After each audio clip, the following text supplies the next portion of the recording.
नमस्कार दूध उत्पादक मित्रांनो. अलीकडच्या काळात बरेच सुशिक्षित तरुण बेरोजगार वर्ग ह्या दूध व्यवसायाकडे आकर्षित होत आहे. हा व्यवसाय खरंच प्रॉफिटेबल आहे का हो? तर नक्की प्रॉफिटेबल आहे. तो कुणासाठी प्रॉफिटेबल आहे?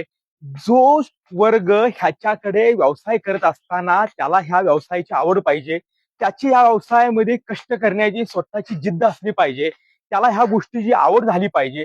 ज्या बी वेळेस तो हा व्यवसाय करतो तो त्यावेळेस त्याला चांगल्या क्वालिटीचं ब्रीडिंग, चांगल्या क्वालिटीच्या गायी ह्या त्याच्याकडे असल्या पाहिजेत आणि त्या त्या संगोपनाचं किंवा चारा व्यवस्थापन हे जमलं पाहिजे.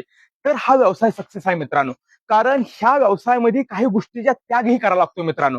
त्याग कशासाठी करावा लागतो? तर हा व्यवसाय करत असताना कोणत्याही गावाशिवाला पाहुणा रावळा हा विषय नाहीये इथं. सकाळ आणि संध्याकाळ तुम्हाला गोठ्यातच काम करावं लागतंय. तुम्हाला एखाद्या गाव कार्यक्रमाला जायचं असेल किंवा कुठल्या गोष्टीसाठी जायचं असेल, कुठं मुक्काम हा विषय इथे येत नाही मित्रांनो. तुमचा गोठा हा जो तुमचा कार्यक्रम आहे, तुमचा पाहुणारावळा हा गोठाच आहे मित्रांनो. ज्या बी वेळेस तुम्ही हा व्यवसाय करत असाल त्यावेळेस त्या गोष्टीचा त्याग करावा लागेल तुम्हाला. आणि व्यवसाय करत असताना ह्यात काही पेशन्स ठेवले पाहिजेत. कारण ह्या व्यवसायामध्ये मित्रांनो लगेच प्रॉफिटेबल हा व्यवसाय नाहीये.